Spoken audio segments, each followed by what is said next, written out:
আসসালামু আলাইকুম। এই দেখুন একটা নতুন রেসিপি নিয়ে আসছি আপনাদের মাঝে। আলু দিয়ে নাগিস তৈরি করব। হলুদ গুঁড়া, মরিচের গুঁড়া দিয়ে দিলাম, হালকা পরিমাণ জিরার গুঁড়া দিয়ে দিতেছি। এটাকে সুন্দর করে মাখিয়ে নিতেছি। দিয়ে দেব সুন্দর করে মাখিয়ে নিয়ে ময়দা। এখন দিয়ে দেব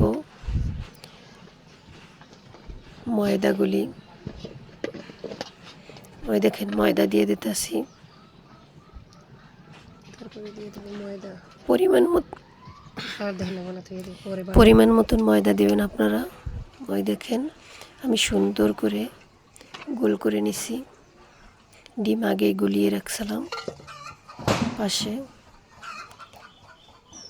এটাকে আমি সুন্দর করে 5 ভাগে ভাগ করে নেব।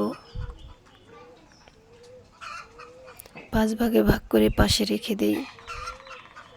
এখন সরিয়ে নিলাম বলটার ভিতরে।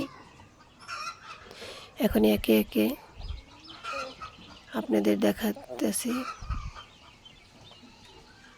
আটাটা একটু নরম হয়ে গেছে আলুরিটা। কিছু করার নাই, যখন হয়ে গেছে এই দেখুন আপনারা কাঁটা চামচ দিয়ে চাপ দিয়ে নেবেন হালকা। যদি চাপ দেন তখন নাগিসটা অনেক সুন্দর হয়, দেখতে অনেক সুন্দর লাবণীয় হয়। কেটে নেব একে একে। আলুর পিঠা।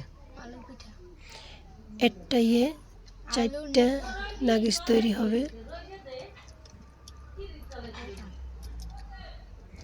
দেখতে থাকুন ভিডিওটা আর আমাদের সাথে থাকুন। ভিডিওটা যদি ভালো লাগে লাইক, কমেন্ট, শেয়ার করে দেবেন, সাবস্ক্রাইব করবেন।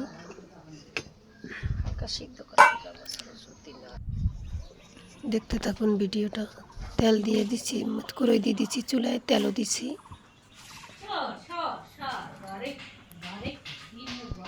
দেখো দাই ধরছে।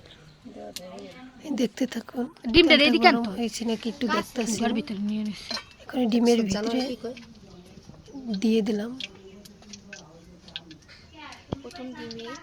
বিস্কিটের গুঁড়া দিয়ে দিলাম। বিস্কিটের গুঁড়ার ভিতরে সুন্দর করে মিলিয়ে তেলের ভিতরে দিয়ে দিলাম। তেলটা অনেক ভালো গরম হয়েছে। আর একটা দিয়ে দিলাম ডিমের ভিতরে। বিস্কিটের গুঁড়া আবার মিলাইতেছি। মিলিয়ে আবার দিয়ে দিলাম আর একটা। এরকম ভাবে আমি 4টা করে ভেজে নেব। অল্প করে যদি দেন তাহলে জায়গাটা বেশি থাকে, নাগিসটা সুন্দর করে ফুলে। আমি 4টাই দিলাম, আর দেবো না। এই দেখুন লাল লাল করে ভেজে নিয়েছি।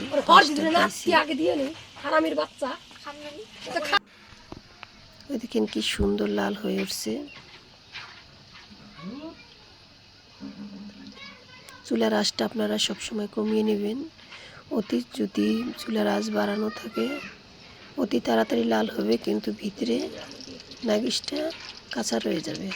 ওই দেখুন আপনারা কি সুন্দর করে কালারটা হয়েছে। দেখতে কালারটা অনেক সুন্দর।